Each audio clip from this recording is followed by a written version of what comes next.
بس ويسين مرحبا بين في كتابين يزيد في الاستثناء بالتعويض هي طريقة تونشاس c'est un grand honneur d'avoir de recevoir parmi nous un grand écrivain يقول ديالو بدل الانسان في القران وكيد يمدنا سنتي الكل يمدنا امين زاوي هما يليغ سيس من ول الكل سيس ما يقول بزاف ديال المشراس فبوي الى الزين سيدنا عزمنا لي مرحبا بك donc au nom de tous les habitants de cette place et des communes avant c'est donc je vais vous dire donc bienvenue chez vous chez notre frère Amin Zawi des conférenciers de cette là avec un parcours في أتصبح كذا يتقارن أتصبح كذا يتقارن استخدام غير يكتب يفتنا أمين زاوي ويلي دونك أديكوفري dans الساكي أدخل un parcours في ديال الحق l'écrivain des القراية يتشكل إنسان للساعة ودارني à la fin dans les déclarations أدخل des dédicaces des dédicaces à la fin donc pour les œuvres شكرا لكم ساعتنا على قسم الساعة من الدروح يكون سي طابور اللي يبنى ساكي دونك قبل أن نبدو السؤال مثل الجية بوراي كنزرع أمين الزاوي يحمل اللحم ميولانا على فهذا نقول المدري والقرار تاع خاطر اللي هو فيفون دو با سي زيكري اي لي زوفريس دونك ادخل اليوم نشوف هكا ضمن الشهور فروح نديروا المعدني او دي زيكريفان اللي يجرب مع المرضى السلام عليكم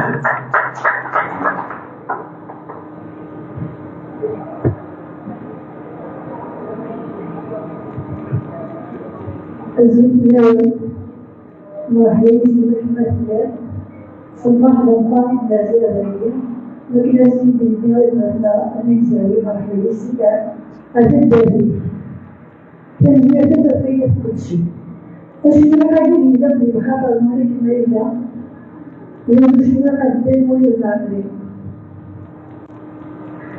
تنمية ذكر مريض ومرضي زاد من الإحساس الجديد كان هدياني عذابي إذا أجبت إحساس يرضى يحزن فلك علينا ورجال الناس يرضى يحزن فلك علينا ورجال الناس يتوجهوا إيجابية الوجه تروح الجميع وتدور الوجود العملي وتديره وجود العملي فانظروا لك تحزن تسيرها تنازعات الدين فانظروا لك تحزن تسيرها رجاية الدين آلي في شرق سيغاسلا المحزنين إيجابي صبر الله على الزانة دين ماجين حرام الباطل يوم التنازع قول وسجين أحضر الباطل يوم التنازع قول وسجين الصلاة عليك يا الرحمن عزيز التسام الصلاة عليك الرحمن نور العزيز التنبيه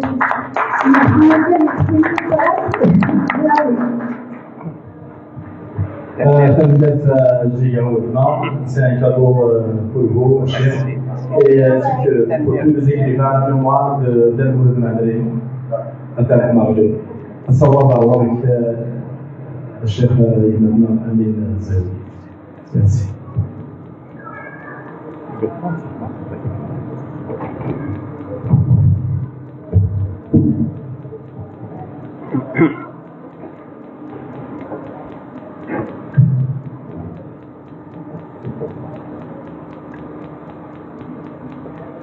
أزف اللون.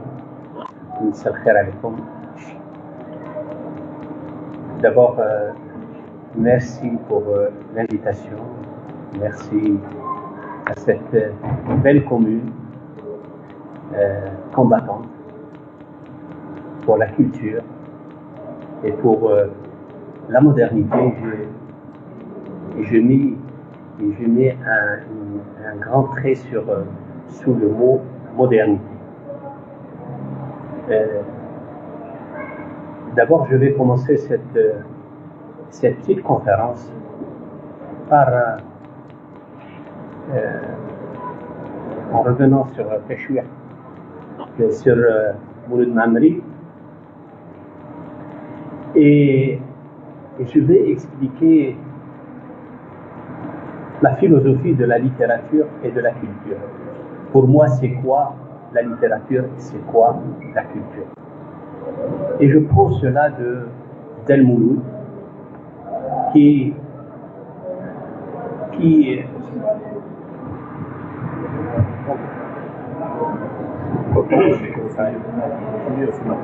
je prends la définition de la culture et de la littérature d'El Mouloud, qui était un militant de la littérature, un militant de la culture. Ce n'est plus l'intellectuel qui est chez soi, dans sa tour, mais plutôt c'est l'intellectuel sur le terrain. Et je crois que l'intellectuel aujourd'hui, c'est l'intellectuel du terrain. Il faut aller voir les citoyens, discuter avec les citoyens, parce que la culture, en fin de compte, et la littérature, c'est ce sentiment des gens, des petites gens, de la population de tous les coins du monde, en Algérie et ailleurs. Et dans cette vision, j'ai toujours adhéré à cette philosophie que l'intellectuel doit se déplacer, aller vers les gens, les écouter, discuter avec eux, débattre sur des sujets et se rectifier. Parce que l'intellectuel est mené toujours à faire des révisions, se revoir dans le miroir, se rectifier, se corriger. Tout ça, c'est très, très important pour l'intellectuel. Et on ne peut pas se revoir, on ne peut pas se voir, on ne peut pas se rectifier, de s'aménager si on n'a pas ce contact avec les citoyens. Et dans cette vision, je pars de partout en Algérie, dans le sud, nord, est, ouest, et je rencontre les gens, et je crois que c'est ça l'âme de la culture, et c'est ça aussi l'âme de la littérature. Il n'y a pas de littérature qui tombe du ciel, mais toute la littérature, c'est en fin de compte, c'est le contact humain, c'est la réflexion autour d'une société, de notre population, etc. Del Mouloud était un intellectuel du terrain. C'était un anthropologue, c'était un sociologue, c'était un linguiste, mais il ne faisait pas ça chez lui, mais sur le terrain. Et peut-être vous avez eu l'occasion de voir quelques photos de lui chez les Touaregs. Moi, je l'ai vu du côté de Tlemcen, à Bnisnout, chez nous de Tlemcen, les Amazirs de Tlemcen, et il était partout. Faire une culture, c'est d'abord connaître la société, connaître l'histoire cette société et puis aussi connaître la mémoire de cette société. Et je crois que Del Mouloud était un symbole dans ce sens. Pourquoi je commence cette conférence par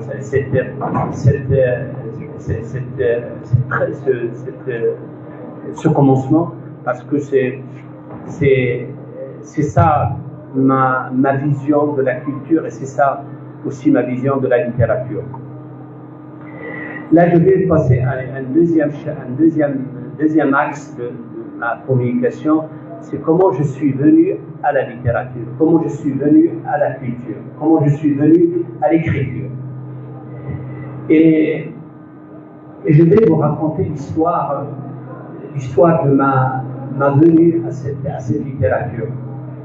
Vous savez, quand j'étais petit, comme tous les écoliers de ce pays et ailleurs, pour la première fois, j'avais un petit prix. Et je vais dire le titre de ce prix.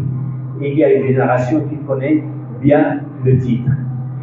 Et j'ai eu pour la première fois un petit prix. Je crois que j'étais en 5e année du collège, du primaire.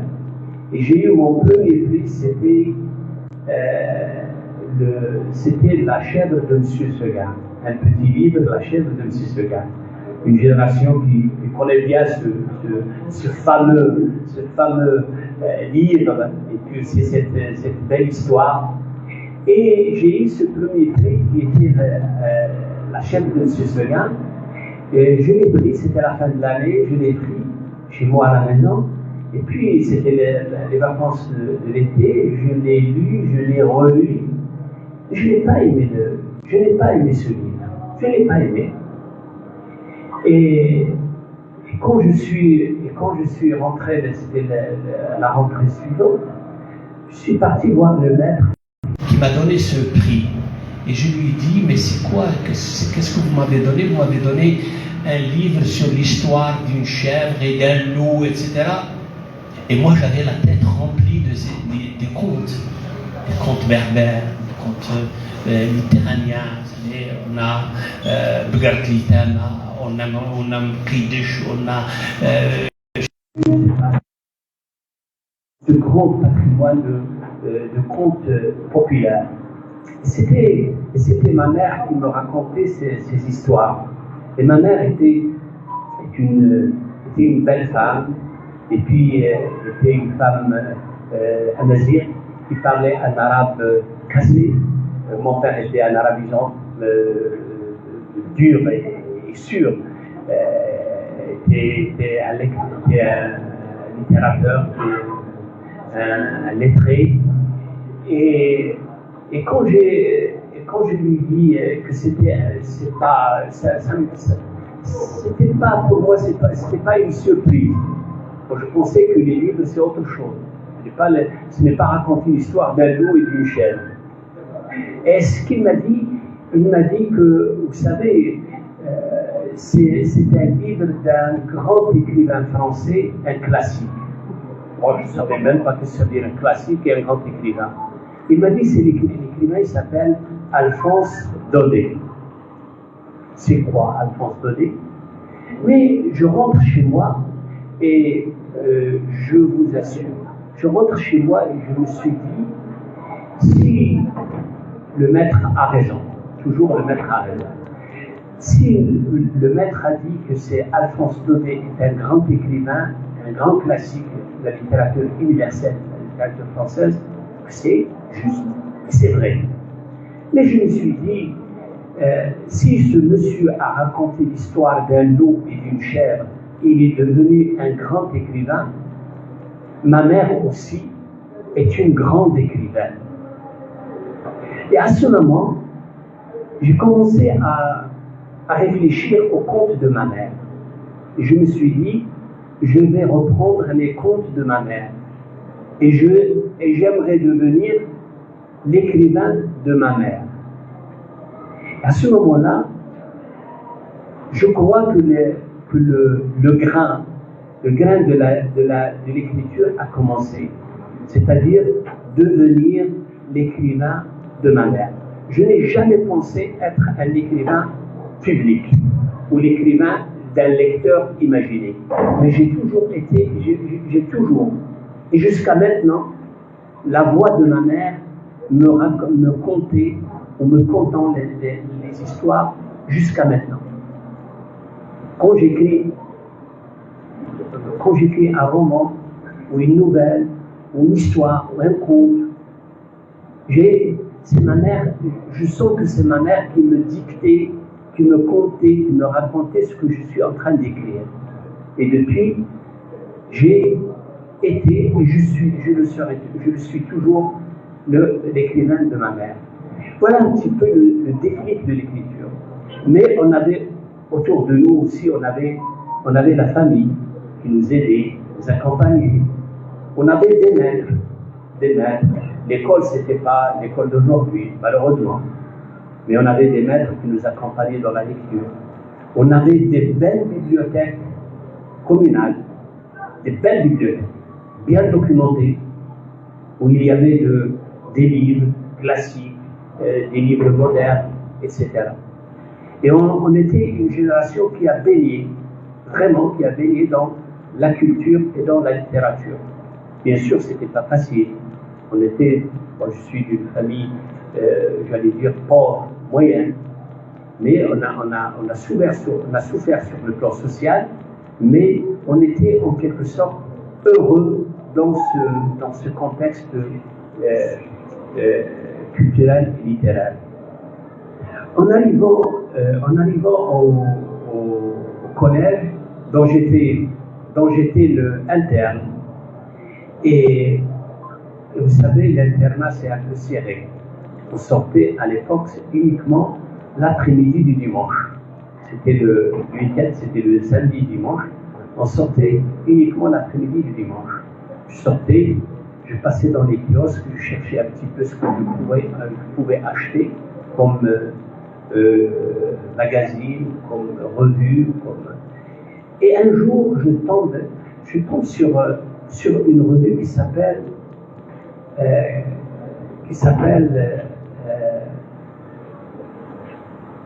Amal. Amal, c'était une revue qui était une revue du ministère de la Culture et de l'Information à l'époque, mais qui sortait en arabe et en français. Elle était bilingue. Promesse. C'était Promesse. Et j'ai acheté un numéro de Promesse et je rentre à l'internat. Je lisais dans cette revue et je me suis intéressé. Je me suis dit, j'ai trouvé l'adresse dans la première page, la deuxième page, et qui était le directeur de cette revue, c'était Malik Haddad. C'était Malik Haddad. Imaginez, je suis au collège. Je crois que c'était deuxième année de collège. Alors j'ai écrit un poème ou je ne sais pas quoi, un petit texte, et je l'ai envoyé au ministère de la Communication. Imaginez à l'époque acheter un timbre, une enveloppe, coller le timbre, écrire, tout ça c'était des émotions. C'était très fort. Pas comme maintenant, tu prends l'écran et tu balances un message comme ça qui part dans les quatre coins du monde. Mais au contraire, c'était à l'époque et c'était très fort. C'était des moments forts. C'était une relation avec le mot, une relation avec la trace, une relation avec l'écriture. Et j'ai envoyé, je ne savais même pas qui c'était Malik Haddad. J'ai envoyé la lettre. Au bout d'un mois, ou je ne sais pas quoi, un jour, je reçois une lettre de Malik Haddad. Et vous savez, à l'époque, à l'internat, le surveillant général, c'était lui qui lisait les lettres avant d'arriver chez l'élève. Il a lu, je me rappelle, il a lu la lettre, et puis il est venu nous dire dans la salle d'études, vous savez, la salle d'études, il est venu dire, vous avez, toi, tu as reçu, il est où, Ami? Comme ça. Et toi, tu l'es venu. vous avez le courage d'envoyer une lettre au ministère de la Culture. Vous savez qu'est-ce que ça veut dire le ministère à l'époque pour nous? Le ministère, c'est comme, je sais pas, quelque chose. Alors, et vous avez reçu une lettre du ministère de la Culture, à l'époque, ça s'appelait l'information. Et j'ai tremblé comme ça. Et puis il a dit, il a lu, bien sûr, il a lu la lettre pour tout le monde. Ce n'était pas une lettre pour moi uniquement, mais pour mes collègues, les internes. Et puis, ce qui était fort, il a fait une photocopie et il a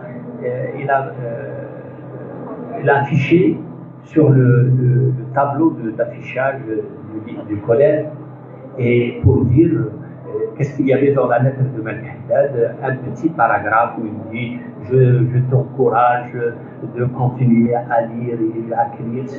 C'est un petit peu la finesse et la politesse.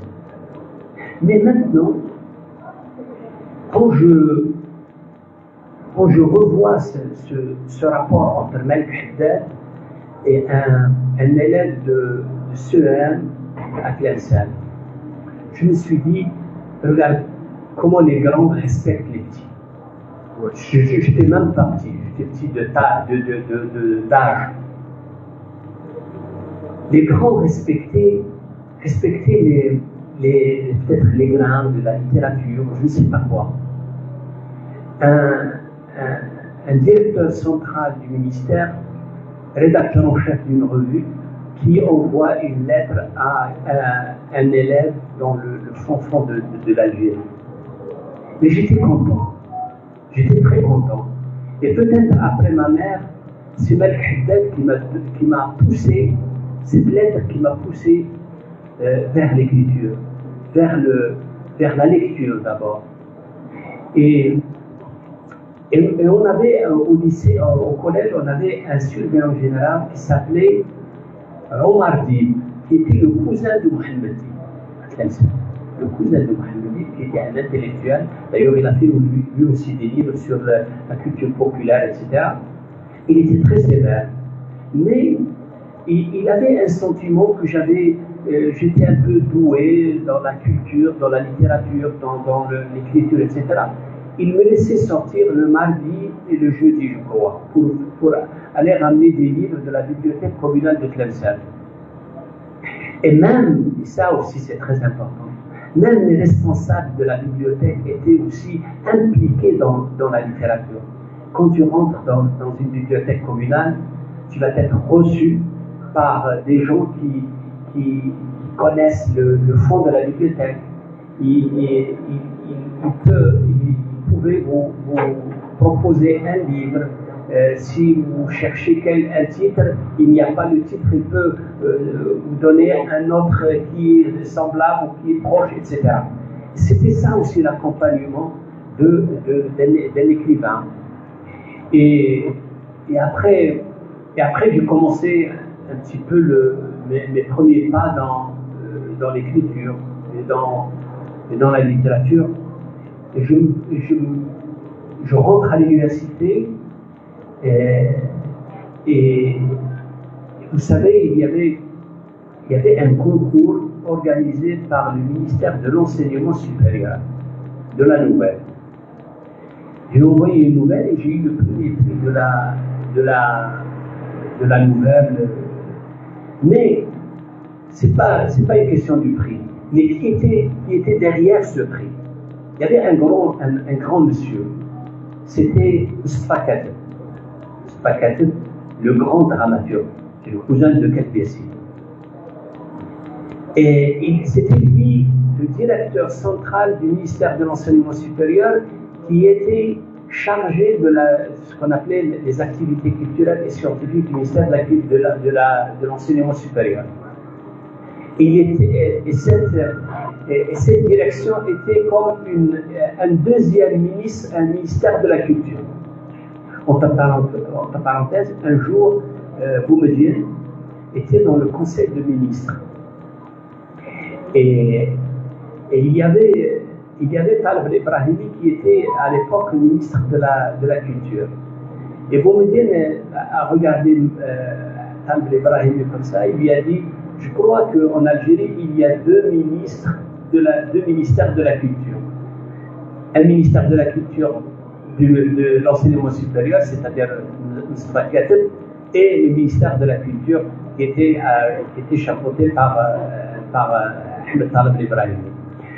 Pour vous dire aussi, il y avait toute une Algérie à l'époque qui était un peu sensible et mobilisée autour d'un projet.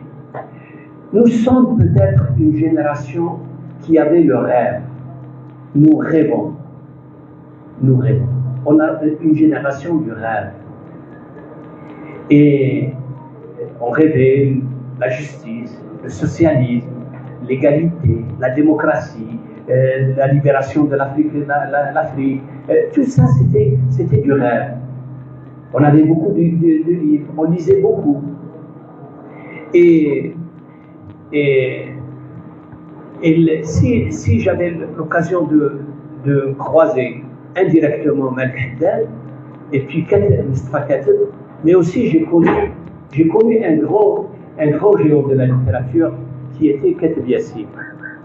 J'étais à l'université d'Oran, en première ou deuxième année de l'université, et Kateb Yassine a été nommé directeur du théâtre de Ben Abbas, de Sidi Ben Abbas.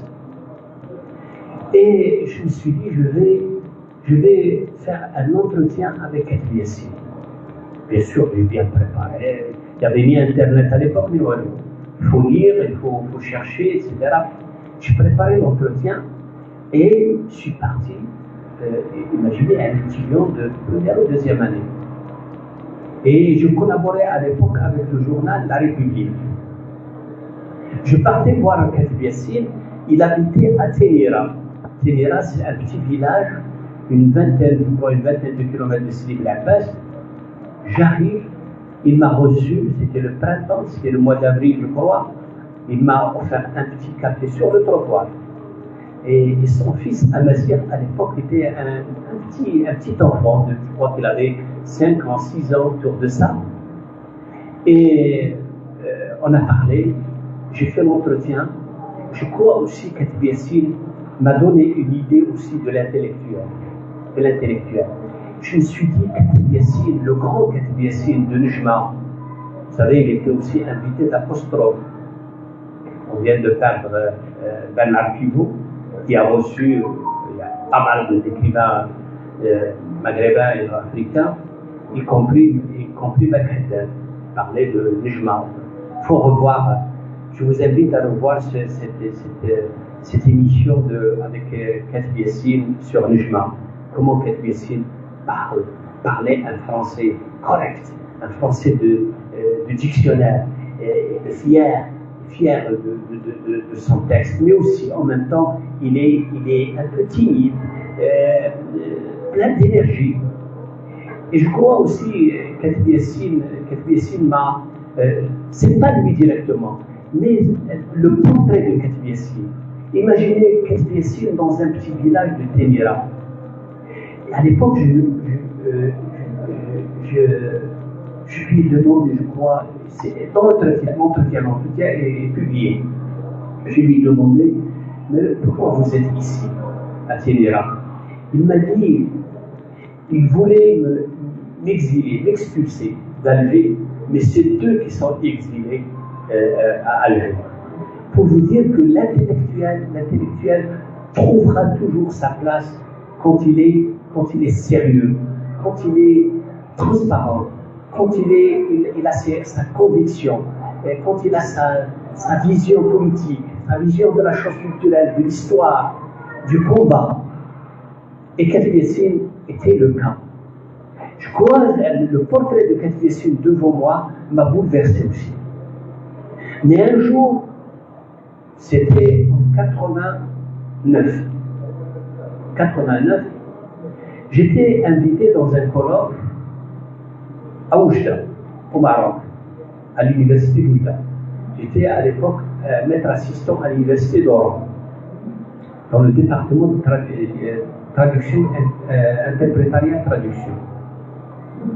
Je pars à Oujda, et dans le colloque, pour aller vite, et dans le colloque, je rencontre Del Moumoud, qui était invité à ce même colloque, à Oujda.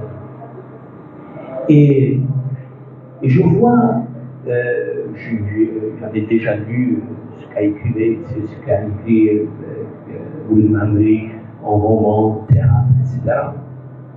Mais quand on le voit à Oujda, et quand il a fait sa conférence, c'était un événement dans le colloque. Ce n'était pas une conférence uniquement pour les universitaires, bien sûr. Il avait dans sa communication l'aspect anthropologique, l'aspect historique, culturel, académique, scientifique, etc. Mais aussi, c'est une conférence. Les gens sont venus de partout du Maroc pour l'écouter. C'était un événement.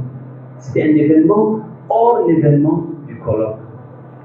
Et j'étais fasciné par sa présence, par sa sagesse, par sa façon de parler, par sa façon de respecter les gens, de respecter les opinions, de respecter l'autre.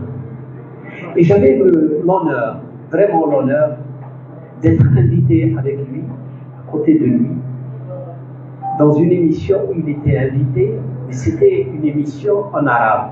Et lui, il ne parlait pas l'arabe. Il parlait un petit peu, il comprenait bien sûr l'arabe, mais il ne parlait pas l'arabe. Et j'avais l'honneur d'être son traducteur dans cette émission. Je crois que c'était sa dernière émission donnée à une télévision et à une radio marocaine.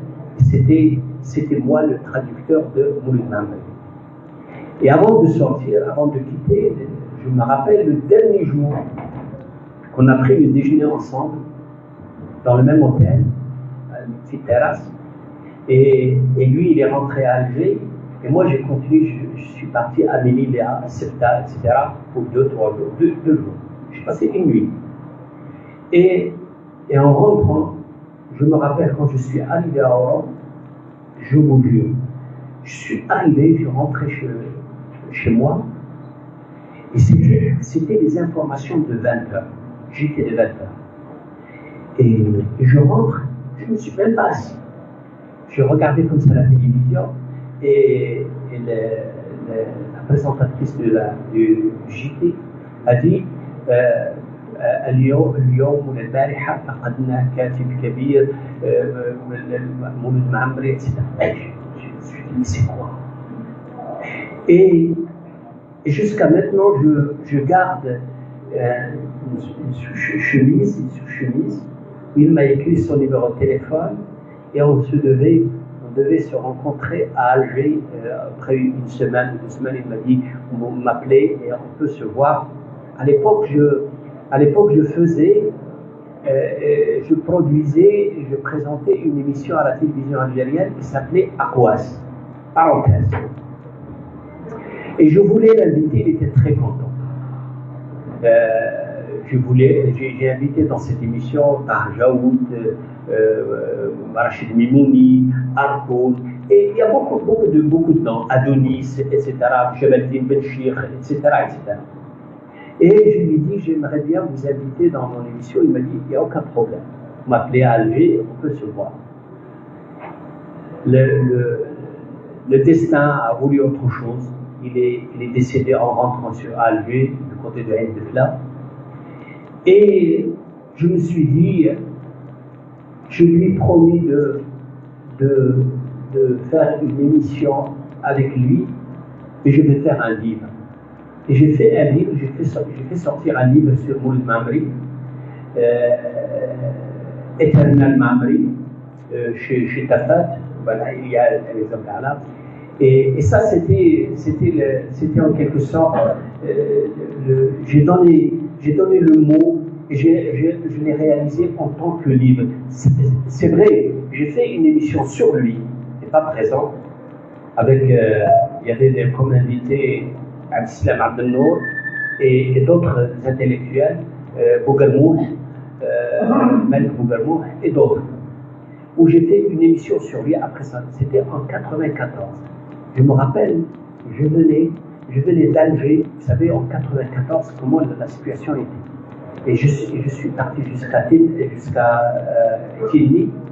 j'ai passé la nuit là-bas, j'ai rencontré les gens, la population, et j'ai fait une belle émission sur Mouloud Mamri, mais malheureusement il n'était pas présent, mais on a parlé de lui. Ça c'est aussi une figure emblématique qui m'a influencé dans l'écriture. Vous savez, ces grands noms, c'est pas uniquement leur littérature, mais aussi leur présence, leur portrait humain qui nous fascine et qui nous influence. Et il y avait un autre nom qui m'a aussi encouragé dans l'écriture, c'était Mohamed Dib. Vous savez, moi j'ai toujours, je ne sais pas pourquoi je vois toujours une ressemblance entre Mohamed Dib et Mouloud Mamri. Ils se ressemblent même sur la morphologie. Si vous prenez une photo de Mohamed Dib et une photo de Mamri, ça se ressemble. Mais chacun a son tempérament. Bien sûr, Mohamed Dib était dans l'Algérie républicaine, à l'époque, était proche du Parti communiste, dans le Parti communiste.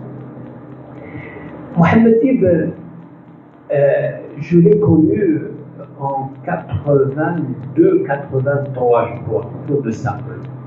Je préparais ma thèse de doctorat sur l'image de l'intellectuel, dans la sociologie de la littérature, l'image de l'intellectuel dans le roman maghrébin.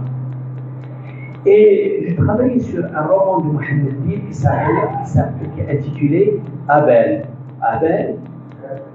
Abel, c'est un roman extraordinaire, fou, un roman fou. Je prends le livre, le roman, je le lis, et puis je dis, mais c'est quoi cette écriture? C'est une révolution esthétique dans la narration du roman nord-africain. Et je me suis dit, pourquoi ne pas traduire ce roman en arabe? Je l'ai traduit pendant peut-être, j'ai travaillé sur le roman 1 an ou 2 ans, je l'ai fini en traduction en arabe.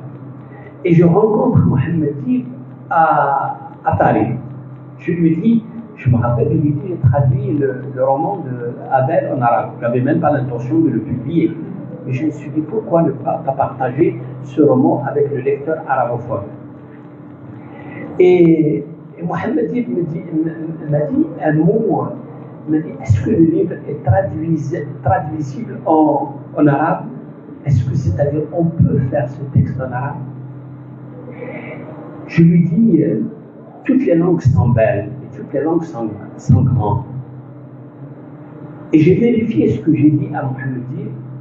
Aujourd'hui, quand je lis Hemingway en Tamazigh, quand je lis Barrani, l'étranger de l'Albert Camus en Tamazigh, et quand je lis d'autres textes, Khalil Gibran, Nabi en Tamazigh, je me suis dit toutes les langues sont des grandes langues. Il suffit qu'on aime cette langue, on peut faire de cette langue ce qu'on peut. Ça aussi, c'était pour moi un passage dans j'allais dire, dans ma construction, dans ma formation d'écrivain. C'est pas uniquement les livres, mais aussi les connaissances. Mais j'ai rencontré aussi mes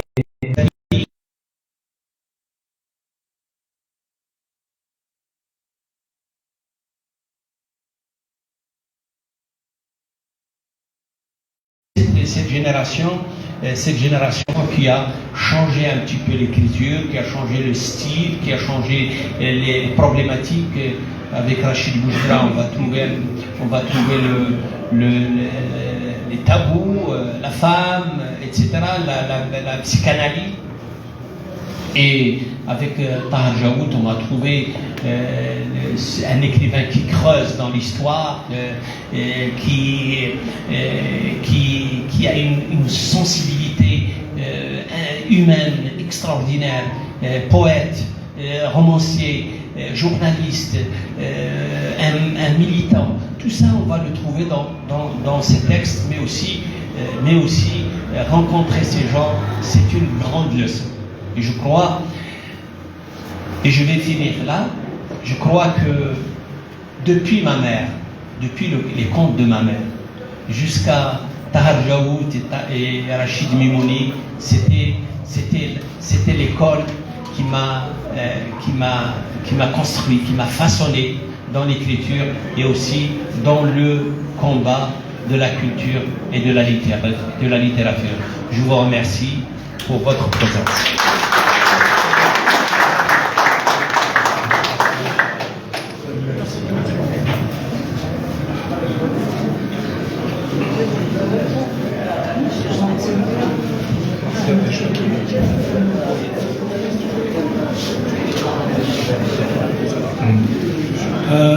اسمني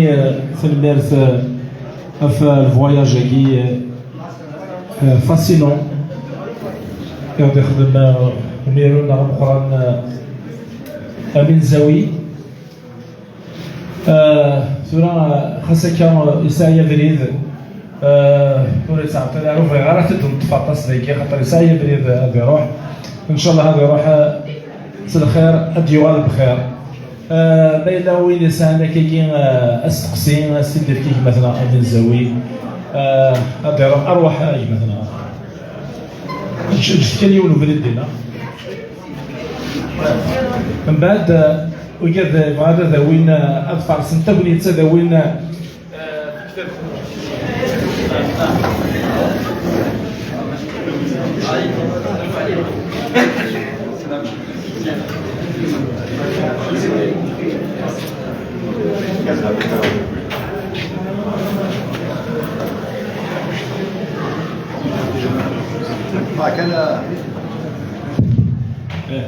وكان ديفان لعنة فرصة تقولين فونت ديديكاس تكتب في المزرعة تصي تدي تساغنسي لي ليبراري الكل مثلا ديكي مون بيرسون كي مثلا من زاوي pour les dédicacer.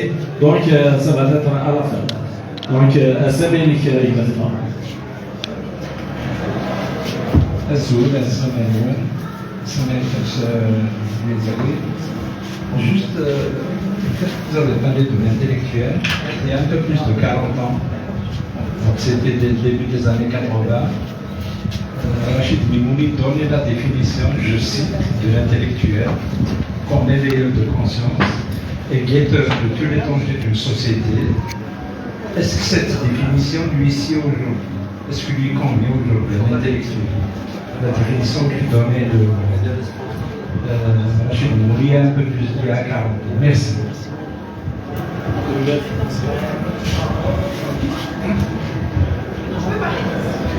Non, c'est bon, ça va aller.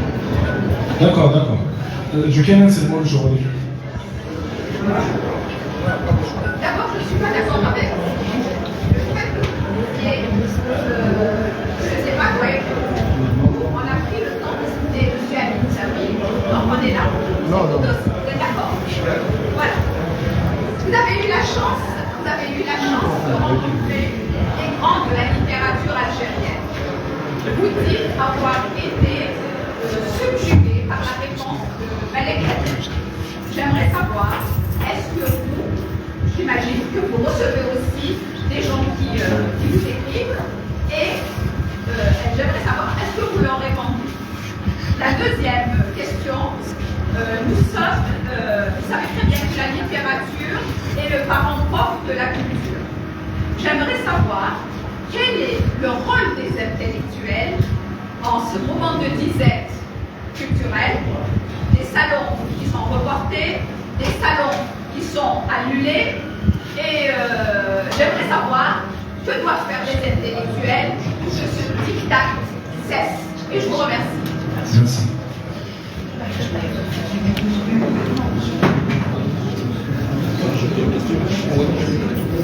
Oui.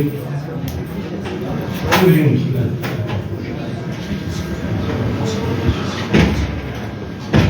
Non, soigné. C'est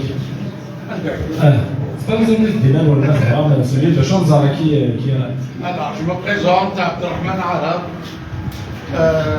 enseignant universitaire, l'Université d'Alger, à la retraite et également écrivain. Alors, je suis très heureux d'avoir pu assister à la conférence de M. Amin Zawi, parce que pour une fois, on nous a parlé d'intellectuels non organiques en Algérie. Alors, les noms de Mouloud Mamri, Mohamed Dib, Katib Yassine, Tahar Jaout, Rachid Memouni sont autant de noms, autant de luminaires dans le cheminement de l'intellectuel algérien. Alors, je voudrais tout à l'heure vous poser une question, mais je préfère en parler maintenant. Comment expliquez-vous la défection des intellectuels algériens aujourd'hui? Parce que d'une façon générale, on peut dire que les intellectuels ne brillent pas au firmament des lettres et de la politique en Algérie. Maintenant, je voudrais également ajouter, à titre d'information, quelques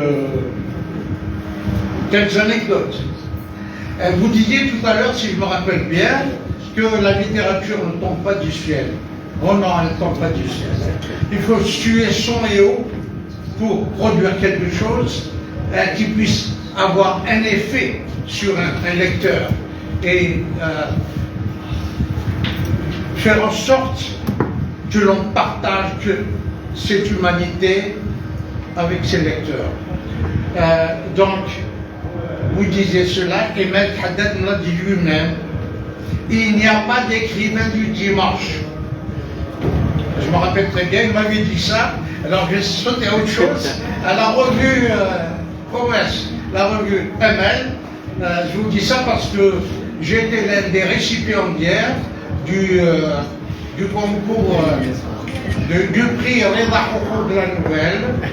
Nous étions deux en 1969, Baktash Manzabonayatmou pour la langue arabe et moi pour la langue française. Et donc nous avons eu l'honneur d'être reçus par Maître Del, qui était alors directeur de la culture, et également Mohamed Siddiq Ben Yahya, qui était directeur, qui était ministre de l'information et de la culture. Autre anecdote. Alors là, nous entrons dans le tragique, dans le destin, très rapide.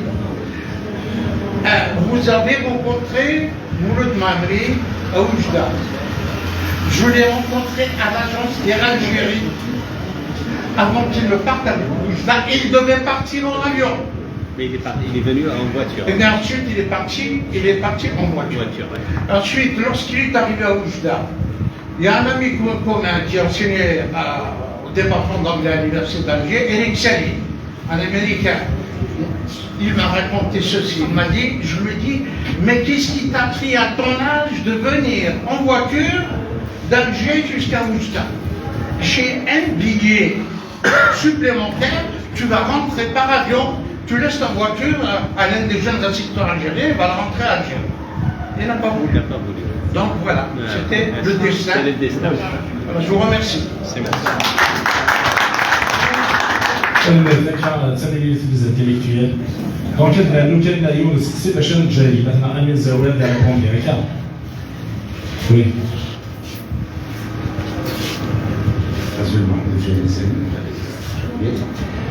Moi je voulais juste, vous avez fait l'école de maman jusqu'à Tahar, vous avez survolé, mais j'aimerais bien que vous nous parliez un peu de votre passage à la bibliothèque nationale.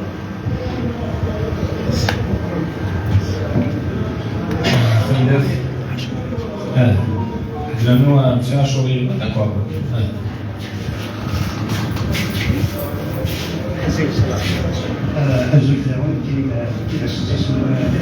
mais juste un témoignage finalement à mes amis. qui je me présente, Moussa Chouri, Moussa Romero, Nouéa. En même temps, j'étais membre de l'association Noumédia quand je parle de l'association Noumédia Noir, c'est bien que la réponse. Voilà. Surtout la période de terrorisme, Amézaoui était directeur du PACOF. Et bien, on n'a jamais eu de problème des activités culturelles à Ross, qui est pas bibliothèque. Toujours, ils nous accueillent ouverts. Dans l'année, grâce à Amir, une de mes succès de l'association, Matar Bodoga, justement, à ce moment-là, le directeur de la Bibliothèque nationale, le Khabir El-Hajj Fanfant, les gens qui font l'hommage à Abdallah, le chef de Koulédina, de la Bibliothèque nationale, d'Abdallah, en tant que bénéficiaire, Guillaume de Mouchahel, Guillaume de Mouchahel, en tant que Sibila, en tant que démocratie. Si souhaite, si souhaite, si souhaite, il s'amazette, il s'amazette, il y a eu très longtemps, il s'amazette, d'Iran. Monsieur Achouri, assalamu alaikum, monsieur Al-Nizawi. D'abord, merci M. Achouri pour ce témoignage. Merci. Je commence par, je crois que dans trois interventions, il y a eu le mot intellectuel, ou le concept intellectuel. Et la première question était sur Rachid Mimouni, qui a qualifié l'intellectuel comme éveilleur de conscience. Non, ça, excusez-moi. Plus que Rachid Mimouni. Mouloud Mamri était un intellectuel impliqué dans la chose politico-sociale plus que Rachid Mimouni. Rachid Mimouni de formation, c'était un ingénieur agronome, je crois. C'était de l'agronomie. Et Mouloud Mamri, c'était un linguiste, un anthropologue, un historien, un linguiste, etc.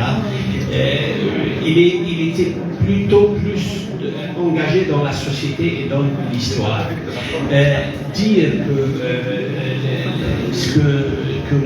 que Rachid Mimouni a dit que l'intellectuel est un éveilleur, c'est une expression juste.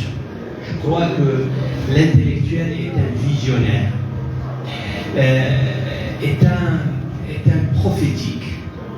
C'est-à-dire qu'il peut imaginer le futur, mais ce n'est pas un futur rêvé, mais c'est un futur qui est basé sur des données, une étude sur la société, sur l'histoire, sur le débat, sur les combats, sur tout ce qui passe se passe dans la réalité. Moi aussi, je suis de cette vision que l'intellectuel est un éveilleur de conscience. Et en même temps est un réveilleur. Vous savez, on avait dans le lycée le réveillon. Le réveillon, c'est celui qui nous réveillait à l'internat. Et je crois que l'intellectuel, c'est aussi cette personne qui peut imaginer ce qui peut arriver à un pays, à une société, et il peut alerter la classe sociale, ou les intellectuels, ou les décideurs, etc. Je crois que c'est son rôle. Mais il y a l'intellectuel politique, idéologique, il y a l'intellectuel créatif. L'intellectuel créatif qui rentre dans le roman, la poésie, la peinture, le cinéma, etc., il est éveilleur avec un discours littéraire. avec un discours poétique, avec un discours plutôt qui rentre dans un dictionnaire autre que le dictionnaire politique ou idéologique. Il faut faire la différence entre un intellectuel qui appartient à un bloc de la politique, de la sociologie, de l'idéologie, et un autre intellectuel qui sort de la même lignée, mais il est dans ce qu'on appelle la création. La création, on trouve par exemple quand on voit un Jean Sénac, parlons de Jean Sénac, on dit que c'est un poète fou. C'est un fou. C'est un fou dans le sens positif. C'est-à-dire même le prophète a été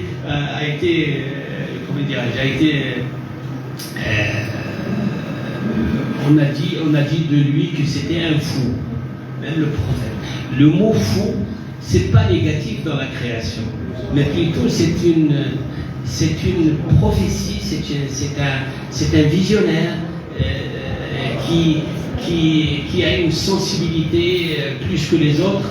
Et je crois qu'il faut faire la différence entre les intellectuels ou l'intelligentsia créative et l'intelligentsia politique, idéologique et même scientifique. Surtout sur le plan de la linguistique, sur le plan du mot, sur le plan du style, sur le plan de la langue. Il y a la question, est-ce que je réponds à des jeunes, des écrivains ou écrivaines qui m'envoient des textes? Je vous assure que je lis tout ce que je reçois. Je le lis. Et d'ailleurs, j'ai, je sais pas, plus de vingtaine de préfaces pour des jeunes qui écrivent qui publient pour la première fois des préfaces. De temps en temps, je lis, je commente leurs écrits avec des messages pour revoir par exemple un texte, etc., etc. Je respecte beaucoup et je crois que la leçon prise de Maître Haddad m'a vraiment marqué. L'intellectuel, c'est aussi quelqu'un qui a de la morale. Et la morale, c'est dans le sens positif, c'est-à-dire le respect. Et aussi celui qui croit que dans toute génération, il y a des génies. Malheureusement, nous tuons nos dons et nos génies. Aujourd'hui, l'école, l'université, la société assassine tout ce qui nous donne l'espoir de voir des jeunes écrivains, des talents, vraiment des talents extraordinaires. De temps en temps, je lis des textes que je reçois, mais vraiment, c'est des génies.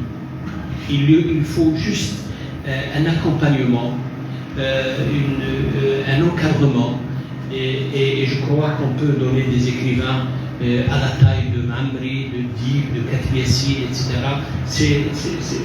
C'est vraiment, on a une société qui est porteuse de talent et de génie. Dans les trois langues, on trouve ça en français, en arabe, en tamazir, en darija, algérien. C'est vraiment, et je crois entendre d'abord l'écrivain, puis aussi l'universitaire. Je suis ces voix qui arrivent de plus en plus. Aujourd'hui, on a chaque année, à la rentrée littéraire, je dis ça entre parenthèses, au Salon international du livre, on a au moins une centaine de jeunes qui arrivent avec leurs textes, en arabe, en français, en tamazir. Je fais une émission à la télévision, Hayat, qui s'appelle Al-Fahras. Et la semaine dernière, j'ai reçu un livre. Plus de rencontres. On a besoin de ça. On a besoin. Partout, on a partout. Ça fait une semaine, j'étais du côté de Mascara, j'étais à Blabas, etc. Les gens n'espèrent que ça. Il faut multiplier les salons de livres. Il faut laisser le débat.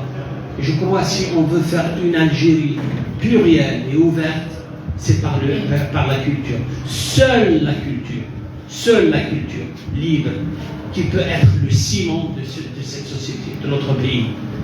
Seule la culture libre et plurielle, diversifiée, qui peut faire ce grand pays avec un ciment fort, vraiment fort. Et je crois que une fois on ne fait pas attention à la culture, on est en train de perdre ce pays. On est en train de perdre nos intellectuels. On est en train de perdre la force de la nouvelle génération qui arrive. Voilà, c'est mon point de vue de tout ce qui se passe, en matière de la. Il faut plus de maisons d'édition. Plus on a, qu'est-ce qu'on a? On produit 100 livres, 200 livres par an. C'est n'importe quoi. C'est n'importe quoi. Un pays comme l'Algérie doit produire au moins 1000 titres par au moins 1000 titres par an. Au moins. Ça, il faut encourager. Et ça, c'est le rôle de l'État, mais aussi le rôle de tout le secteur privé. Vous savez, le secteur privé, les grandes sociétés en Algérie, les sociétés qui sont dans la pharmacie, dans la médecine, dans je ne sais pas quoi, dans la téléphonerie, dans la communication, ils ont énormément d'argent. Mais personne ne met la main dans la poche pour faire un projet culturel, un cinéma, une salle, une galerie de peinture, un théâtre, une bibliothèque, une maison d'édition. C'est ça. C'est aussi comment faire de nos, entre parenthèses, la bourgeoisie. Si c'est une bourgeoisie, je ne sais pas, je ne suis pas convaincu. Mais ceux qui sont dans le secteur privé, il faut qu'ils aillent aussi dans le secteur de la culture. Il n'y a pas d'argent noble sans une culture noble. Il n'y a pas d'argent noble sans une culture noble. Et quand je reviens à l'intellectuel d'ailleurs, c'est aussi ça. Comment alerter le secteur public pour aller dans la culture. Les cinémas, c'est le privé. On n'a pas de cinéma en Algérie. On parle de festivals, de je sais pas quoi, mais on a quelques films, mais on n'a pas un cinéma comme structure, comme philosophie. On n'a pas ce. Et je crois que c'est ça. Ça aussi, c'est pas uniquement l'État, mais aussi c'est le privé qui doit mettre la main dans la poche et construire une vraie culture. Pas loin, le Soudan. Vous connaissez le Soudan, il vit dans la guerre aujourd'hui, la guerre civile. Ils ont un prix qui s'appelle Jaïzat Taïb Saleh. Taïb Saleh, le grand écrivain Taïb Saleh, qui a fait la saison de l'immigration vers le nord. Mais aussi l'Hijra et le Chamal. Grand écrivain. Ils ont créé le prix de Taïb Saleh. Qui a créé ce prix? C'est la société Zine. La société Zine, c'est de téléphoner, au rideau, je ne sais pas quoi, etc. Ils ont créé. En Égypte, la même chose. En Tunisie, des banques qui créent des prix. Et nous, là, les gens ramassent l'argent, là, mais quand même, pour donner une touche esthétique à cet argent, il faut avoir de la culture. Et la bourgeoisie a été toujours aux côtés de la musique, aux côtés de la littérature, aux côtés de l'architecture, aux côtés de la littérature. Nous, il y a ce vide aussi. On demande beaucoup à l'État, et c'est notre responsabilité, et c'est notre droit, mais aussi il faut éveiller les autres qui font de cette société une société algérienne espérante, équilibrée. C'est Arabe a posé une question aussi sur l'intellectuel. Peut-être j'ai répondu. Est-ce que les intellectuels aujourd'hui, les Algériens, brillent encore? Moi, je crois il y a deux situations dans l'intellectuel algérien ou l'intelligentsia algérienne. Il y a l'intelligentsia algérienne qui est en Algérie et il y a l'intelligentsia algérienne qui est à l'extérieur, à l'étranger. Ceux qui sont à l'étranger brillent mieux, malheureusement. Brillent mieux. Vous savez, quand on voit maintenant les intellectuels algériens qui sont installés en France, Canada et ailleurs, ils ont une grande visibilité. Ils ont une grande visibilité. Ce n'est pas parce qu'ils écrivent mieux que ceux qui sont sur place, pas du tout. Mais ils ont ce qu'on appelle la chaîne du livre, la chaîne de la traduction, des institutions, etc., etc. Mais malheureusement, effectivement, ceux qui sont sur place ne brillent pas ou brillent moins. Pour revenir, pour que ces intellectuels brillent, il faut les médias, il faut les institutions, il faut les prix littéraires, il faut les salons de livres, il faut vraiment un mouvement de l'édition, de la diffusion, de la distribution. Nos livres n'arrivent même pas en Tunisie. Je parle de ceux qui sont édités sur place. Moi, je suis étonné.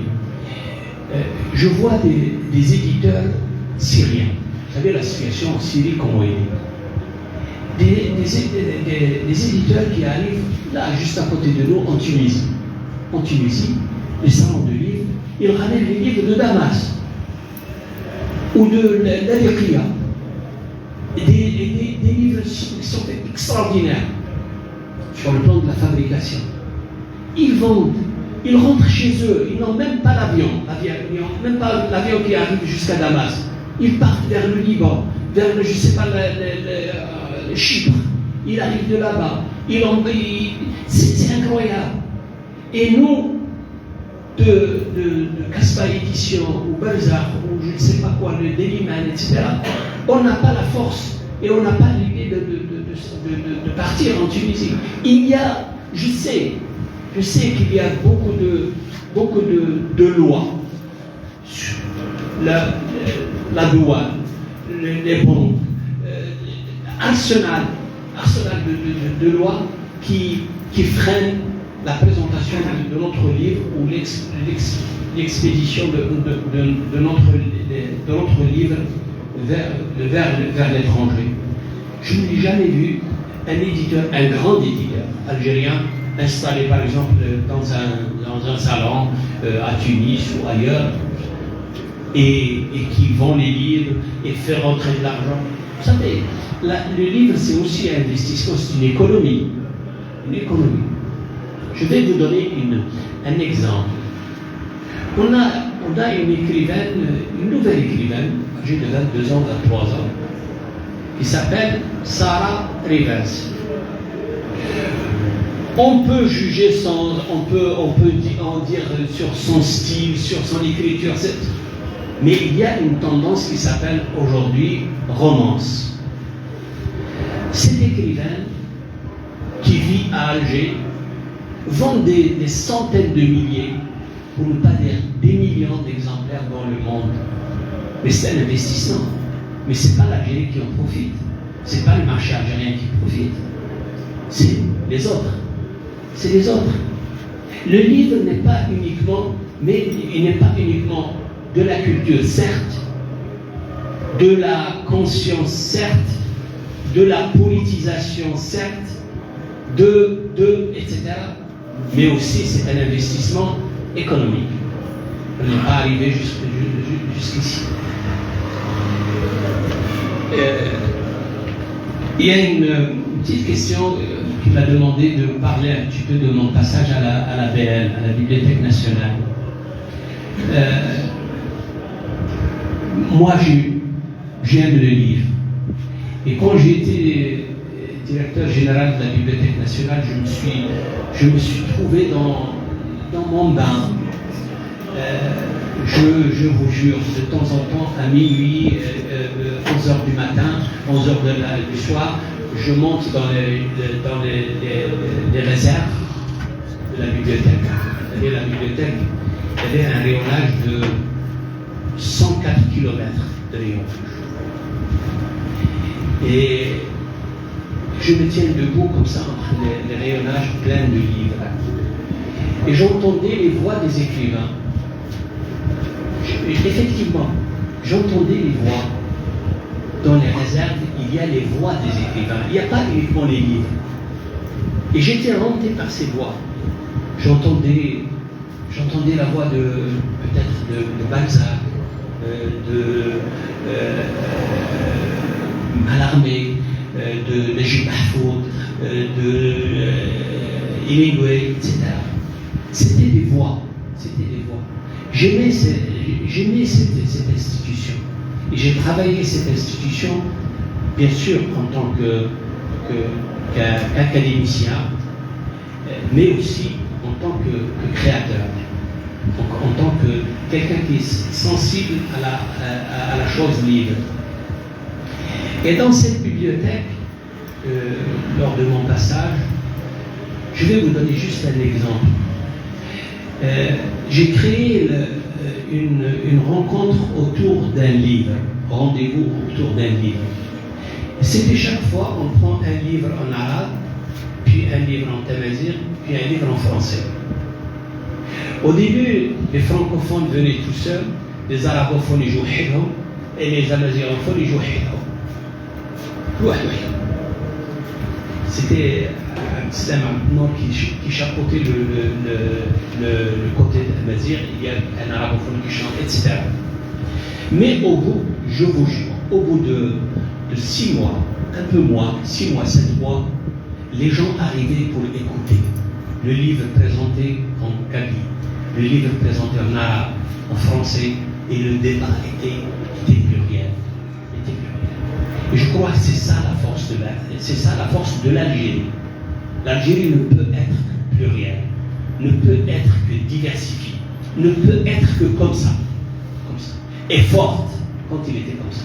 Quand il est comme ça, il est forte. Je crois que j'ai travaillé avec le HCA. C'est notre ami Achouri a parlé un petit peu. J'ai aidé ce que je pouvais aider le HCA. On a créé c'était le salon, le festival du film amazigh. On a créé tout un département, une aile à la Bibliothèque nationale destinée au film amazigh. On a le premier salon du livre amazigh, c'était l'organisation de la Bibliothèque nationale et le HCA à Bouéra. La première édition.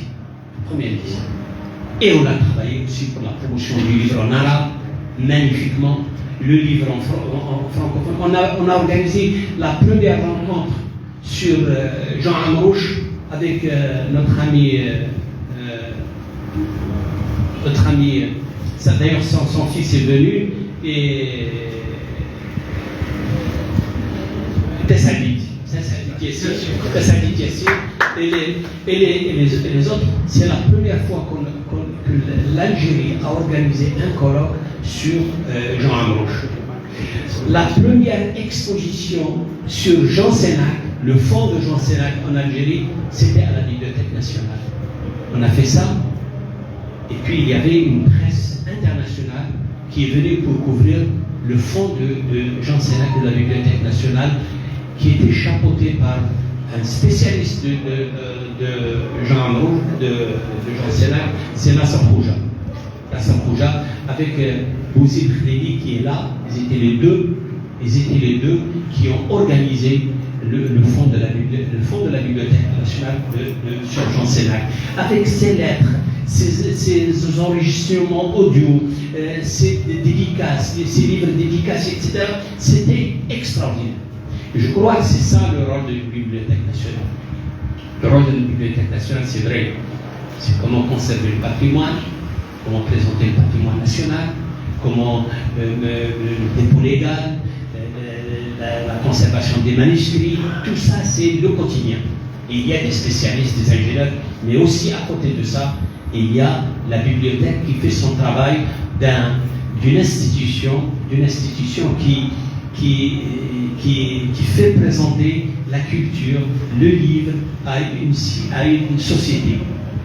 On a créé les bibliobus qui sillonnaient l'Algérie. On avait, je crois, 8 ou 10 bibliobus qui portaient 3000 livres et on empruntait les livres partout. Même en Kabylie, ils sont venus, je ne sais pas, même je crois que c'est même ici à Bourny, ils sont venus jusqu'à Bourny. Partout ils sont venus. Et c'était les bibliobus de la Bibliothèque nationale. Et on n'a jamais perdu un livre. On laisse le livre en collaboration avec la mairie ou la direction de la culture qui récupère le livre et puis le livre revient à la Bibliothèque nationale. Je crois que c'est ça ce que je retiens de mon passage à la Bibliothèque nationale, que je lui souhaite vraiment un épanouissement et puis qu'elle reprenne sa place d'une grande institution culturelle en Algérie. Voilà, je crois que j'ai fait un petit peu le tour. Merci. Merci M. Amin Zaoui. Je vous souhaite également une longue vie, parce que nous avons besoin de vous et d'équilibre comme vous, et surtout concernant la jeune génération que vous êtes en train d'éclairer aujourd'hui. Donc, on vous remercie, et j'espère que vous allez revenir nous voir. Et vous allez nous permettre de vous revoir également ici au Salon des Livres de Mechras. لقد عدى فونت ديديكاس انا السؤال غير دابا مزيان التحمالي دونك مسيو امين زاوي le salon de cette 12e édition donc il est dédié au professeur d'Ahmali, les professeurs des universités soit ici même à l'étranger. Il est de Mechras. Voilà, donc vous verrez là les deux professeurs, les deux. واحد دابا ناقصين هذيك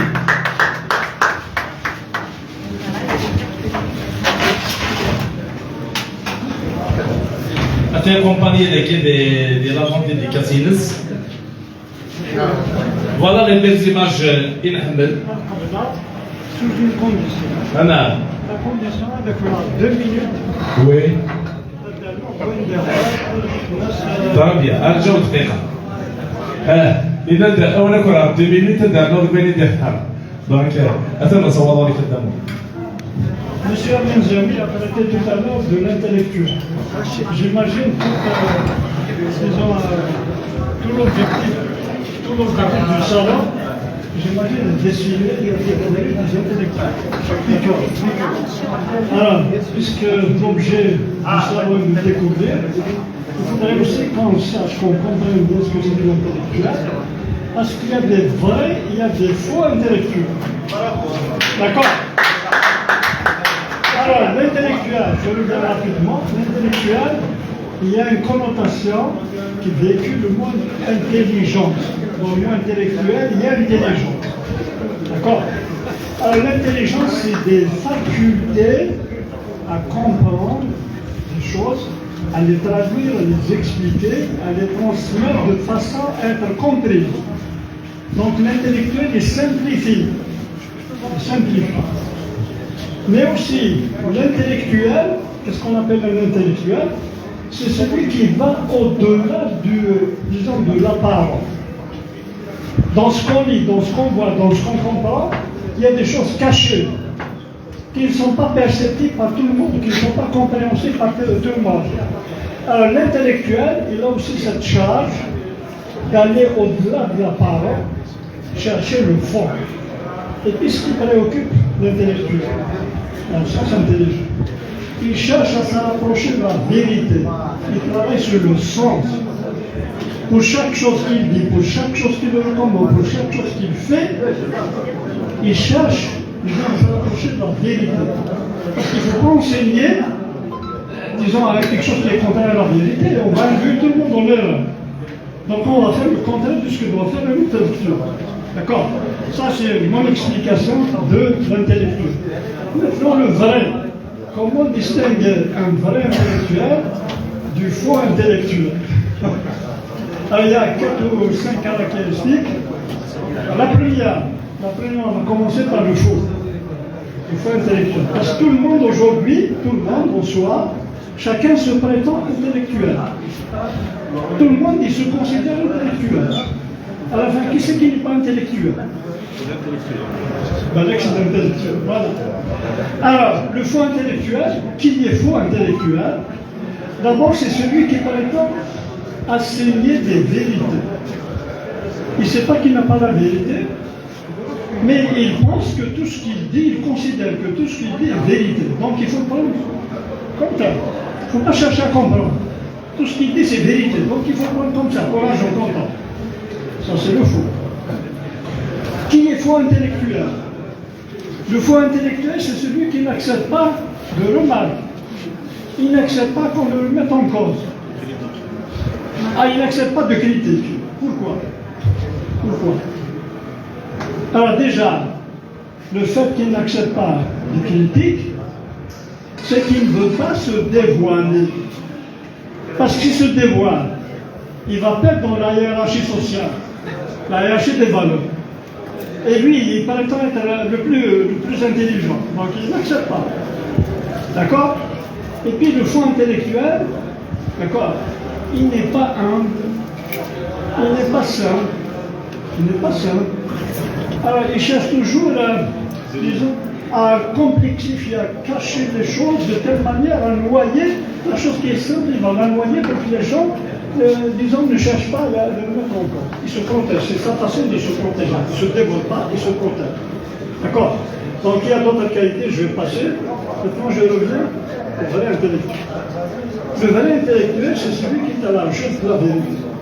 Il sait qu'il ne détient pas la vérité, il sait, mais qu'il détient une partie. Mais il accepte à échanger, il échange pour qu'il enrichisse sa vérité et pour que lui-même enrichisse la vérité des autres. Donc, un vrai intellectuel, c'est un homme qui accepte le débat, qui accepte l'échange. Il accepte des questions. Pourquoi il accepte des questions? Parce qu'il sait qu'il ne détient pas toute la vérité. Donc il accepte des questions, parce qu'à travers les questions, il va se corriger. Là où il s'est trompé, il va se corriger. D'accord? Donc c'est ça, le vrai et le faux intellectuel. Et il y a d'autres caractéristiques, je ne vais pas... Si ça vous intéresse, la prochaine fois, on pourra faire avec un débat. Voilà. Alors, M. Minzaoui, je me sens très honoré. Personnellement, je suis très honoré, parce que j'ai lu déjà un de tes ouvrages, un seul. Et je n'ai pas eu le temps, j'étais orienté totalement. Et maintenant, je découvre à partir d'aujourd'hui, je découvre le vrai. Donc, à partir d'aujourd'hui, je vais m'intéresser au comptable. Et puis, tout à l'heure, tu as reçu une invitation, je l'ai réitérée à mon nom. On aimerait, on souhaiterait toujours te voir parmi nous. D'accord? Donc il faut prendre date, il faut prendre rendez-vous, il faut accepter. Et puis ça fait partie de l'intellectuel qui va vers l'os. D'accord? Ça. Professeur Tahmani. Donc voilà, les belles images, c'est un plaisir. Et puis ça, c'est c'est droit au cœur. فوالا هاد الصور ربي ان شاء الله لهذا ميغاريكي انا وهن ابردان الجيال اللي تدور انا دي فرع على ودي راه كان في كتاب بين الامين زاوي انت ذاكي دونك ماشي وكساري لاند انت ذاكي دونك pour le dédicacer donc j'invite monsieur Amin Zawi donc prendre place pour dédicacer les livres donc كنخدم كان d'une façon très organisée تيبان ومن بعد سدير لي كيستيون اللي بغا تهضر مي لا يكفيك الوقت يا با سوسي دونك خذ دون فاسون اورغانيزي